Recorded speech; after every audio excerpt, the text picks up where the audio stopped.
আল্লাহর কাছে দোয়া করে দেই সকলে সুবহানাল্লাহ।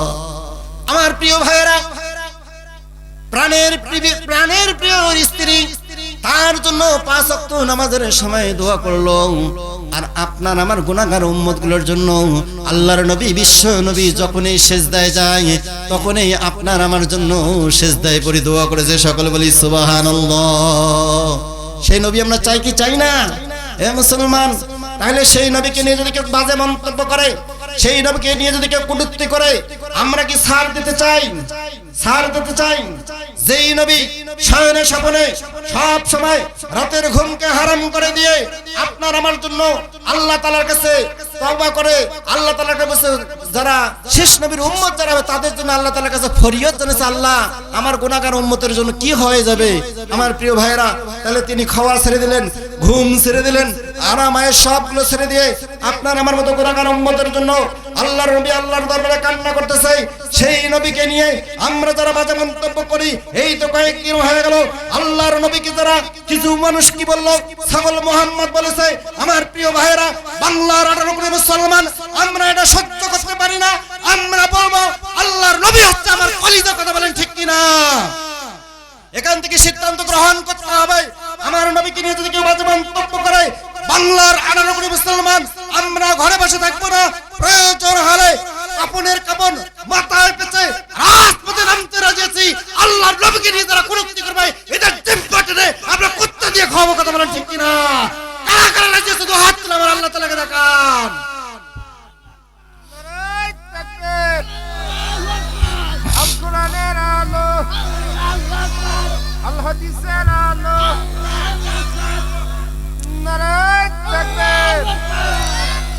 আমার প্রিয় ভাইরা, আল্লাহর নবী বিশ্ব নবী জনাবে মুহাম্মদ রাসূলুল্লাহ সাল্লাল্লাহু আলাইহি ওয়াসাল্লাম তিনি বলল, ও আমার গুনাহগার উম্মতরা, তোমরা কি জানো?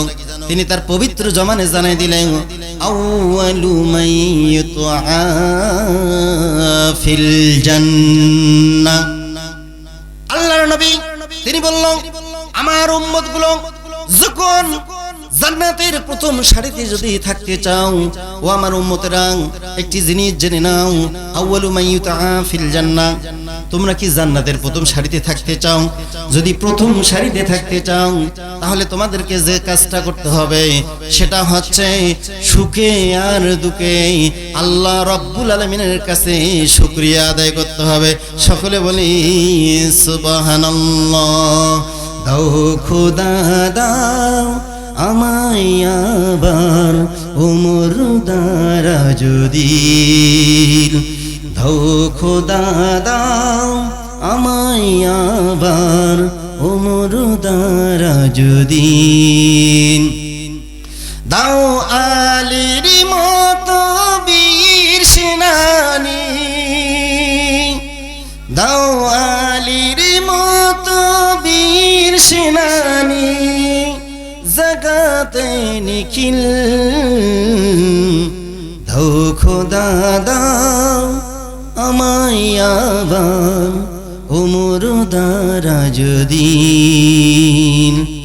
হামজাকে দাও ঘরে ঘরে জীবন দিতে ওয়াকাতরে, আমার কাবা ভাঙতে এলে, আমার কাবা ভাঙতে এলে পাঠাও আবাবিল,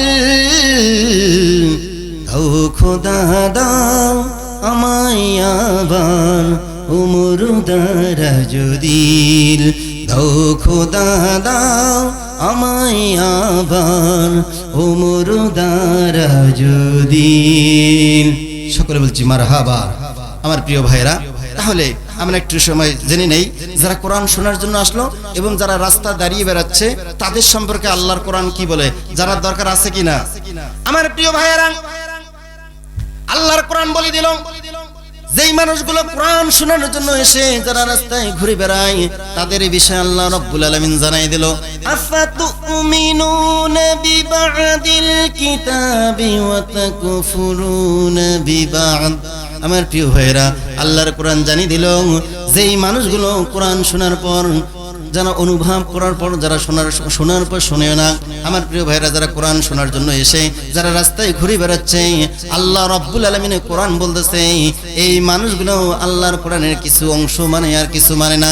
তার মানে আল্লাহ রাব্বুল আলামিন জানাই দিল, যারা কোরআন শোনার জন্য আসে, যারা কোরআন বোঝার জন্য আসে, আর যারা ঘুরে বেড়ায়, এই মানুষগুলো কোশ্চিনকালে এক হতে পারে না। কথা বলেন ঠিক কি না? আল্লাহর কোরআনকে প্রশ্ন করব, আল্লাহর কোরআন তাফসীর মাহফিল করি লাভটা কি? কোরআনের মাহফিল করি লাভটা কি? তুমি কি অ্যানসার দাও?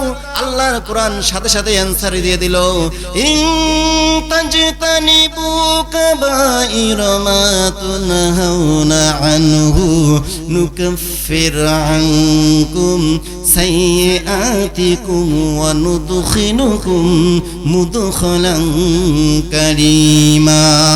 সকলে বলছি আল্লাহু আকবার।